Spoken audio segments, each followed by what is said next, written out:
नीचे जो है आटा चक्की चल रहा है और ऊपर के अंदर में सेंटर है। एडिक्विटी ने क्या किया कि पहले शिफ्ट में पूरे के पूरे 100 में से लगभग 60-70 सवाल दूसरे वाले के सेम कॉपी पेस्ट कर। सिक्योरिटी गार्ड एक हाथ में सिगरेट फूक रहा है तो एक हाथ में यहाँ पर जो है चेकिंग कर रहा है। 16-16 साल के लड़कियों को जो है रील बनाती हैं उनको अंदर भेज दिया। ऐसे पेपर होता है। लड़कियों का फीस माफ किया गया है, लेकिन सेंटर इतना दूर रख दो कि घर सब बिक जाए वहां पे जाने पे। अंडमान निकोबार सेंटर है। आज क्योंकि कल जब प्रोटेस्ट वहाँ से ख़त्म किया गया तब प्रशासन की ओर से ये आश्वासन दिया गया था कि आप लोगों की मांग थी कि डीओपी मंत्री से आप मुलाकात करेंगे और अपनी मांगे रखेंगे। प्रशासन ने 2 दिन का वक्त मांगा, उसी के बाद वहाँ से भीड़ और स्टूडेंट टीचर वहाँ से डिस्पर्स हुए। अभी क्या स्टेटस है, क्योंकि 1 दिन बीत चुका है, 1 दिन बाकी है बस? अभी सर कहीं पर कोई भी किसी तरीके से एसएससी के माध्यम से नोटिस नहीं आया है।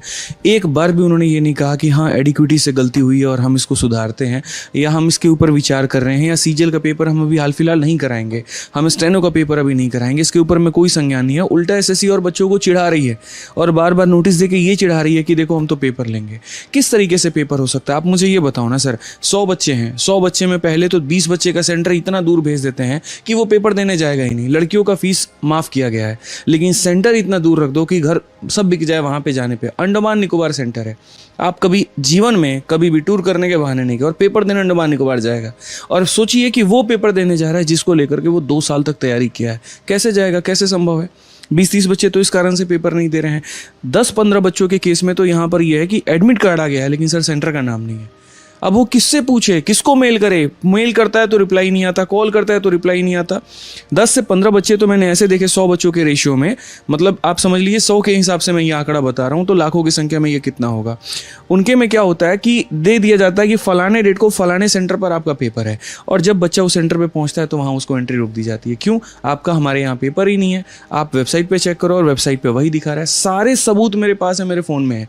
जितनी बातें मैं कह रहा हूँ सबका प्रमाण है मेरे पास में। मैं आपको सॉफ्ट कॉपी भेजूंगा।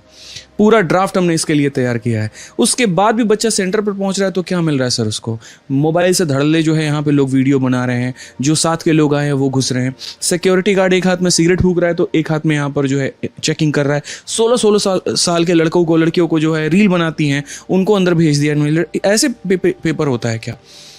सिक्योरिटी के कई सारे लेयर होते हैं। पहला लेयर में खैनी बना रहा है एक हाथ से, ठीक है जाओ। ना कोई वॉकी टॉकी है, ना कोई सैटेलाइट फोन है। वीडियोस आप लोगों ने इकट्ठे के हैं हमारे पास। नीचे जो है आटा चक्की चल रहा है और ऊपर के अंदर में सेंटर है। मतलब ऐसा है कि सर देखो एडिक्विटी क्या एक पार्टनर बेस्ड कंपनी है, तो उसके सारे सेंटर खुद के वो नहीं है। इनफैक्ट वो जो नेटवर्क भी है उसके खुद के नहीं है। वो क्या करती है, टाई अप करती है। मैं आपको डिफरेंस समझाता हूँ, मतलब टीसीएस में और इसमें। हम ये नहीं कहते कि हमें टीसीएस ही ला करके दो, बिल्कुल भी नहीं चाहिए। अगर टीसीएस मतलब ऐसा थोड़ी है कि हमारा घर का रिलेशन उसके साथ में, बट हमें एक बेहतर वेंडर चाहिए जो बच्चों का पेपर समय पर करा पाए। तुम 100 रुपये की जगह 1000 रुपये का फीस लो, फर्क नहीं पड़ता है, लेकिन तुम पेपर सही तरीके से कराओ। आज मेरी मुलाकात एसएससी के चेयरमैन एस गोपाल कृष्णन जी से हुई थी, तो मैंने ये सवाल आप लोगों की तरफ से उनसे पूछा कि आप एडिक्विटी जिस पर आरोप लग रहे हैं कि पहले ब्लैकलिस्ट हो चुकी है, उसको क्यों ठेका दे दिया आपने? आप टीसीएस कर रही थी, उससे शिकायतें थी मगर ठीक चल रहा था, आप लोग उससे संतुष्ट हैं कुछ हद तक। तो उनका कहना है कि ये तो एक टेंडर प्रक्रिया है, बिड होती है, जो उसमें फाइनल होता है उसके बाद कुछ सिक्योरिटी वेरिफिकेशंस होते हैं। एडिक्विटी ने उसे फाइनल किया और उसके बाद उसे टेंडर दिया गया, इसमें कोई उनका रोल नहीं है। सर एक बात बताइए आप हमको कि ये 1 लाख का मोबाइल है और आप इसको मान लीजिए कि 40,000 में बेच रहे हैं, तो आप नुकसान में बेचेंगे क्या इसको? अगर आप 40 में बेचेंगे तो जाहिर सी बात है कि कहीं ना कहीं कोई बड़ा प्रॉफिट आपका इसके अंदर में छुपा हुआ है।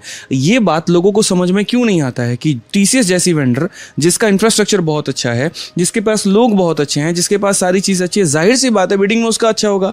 सर मैं फिर से कह रहा हूँ, एडिक्विटी एक पार्टनर बेस्ड कंपनी है, तो वो क्या करती है वहाँ पर कि 190 रुपये का बिड इसका था, 300 से ऊपर का टीसीएस का था, 190 में इन्होंने यहाँ पर ले लिया। अब उसके बाद में क्या करेगी कि वो 100 रुपये में जो है लोकल लोगों को देगी और अपना प्रॉफिट मैनेज करेगी। और मैं कहता हूँ चलो 190 के 190 में भी अगर लोकल लोगों से टाई अप किया तो क्या गारंटी इस बात की है यहाँ पर कि सीट नहीं बिके? सर आज से 1 साल बाद में और आप दोबारा इस कैमरे में सामने बैठे होंगे और बस चर्चा ये चल रही होगी 10,000 रिक्तियों में 8,000 रिक्तियाँ सेट थी, 2,000 लोग जो है सिर्फ और सिर्फ यहाँ पर आए थे जो जेन्युइन सिलेक्शन थे। दिल्ली पुलिस में ऐसे ऐसे लोगों का सिलेक्शन हुआ है जिनको साइन करना नहीं आता है, लेकिन उसके बाद भी उनकी भर्ती हुई है। मैं आपको ये बात कह रहा हूँ। अब बस फ़र्क इतना सा है कि अगर आप कोई बात कहते हैं, सबूत लेकर के आइए, ये लेकर के आइए, आरोप लगाते हैं तो आप प्रूफ करिए, सिद्ध करिए, और उस टीचर को ही कोर्ट कचहरी में घसीटा जाता है। सच्चाई और वास्तविकता सबको पता है।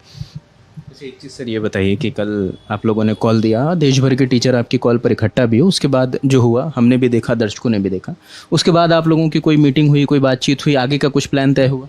सर आगे की पूरी मीटिंग अभी चल रही है और आगे कैसे कर सकते हैं, क्योंकि दिल्ली में तो 15 अगस्त को लेकर के सिक्योरिटी टाइट है, प्रोटेस्ट किसी भी तरीके से नहीं कर सकते हैं, लेकिन हम प्रोटेस्ट के अलावा और भी काफ़ी सारे तरीके ढूंढ रहे हैं जिससे हम सरकार तक अपनी बात पहुंचा पाएं। बस इतना है कि अन्याय नहीं होने देंगे और इस एडिक्विटी को किसी भी तरीके से हटा कर करेंगे। आप समझो सर, चेयरमैन साहब कैसी बात करते हैं।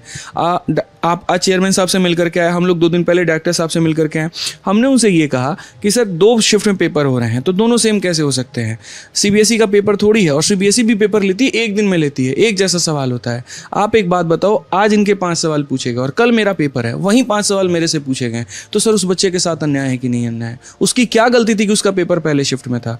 एडिक्विटी ने क्या किया कि पहले शिफ्ट में पूरे के पूरे 100 में से लगभग 60-70 सवाल दूसरे वाले के सेम कॉपी पेस्ट कर दिए।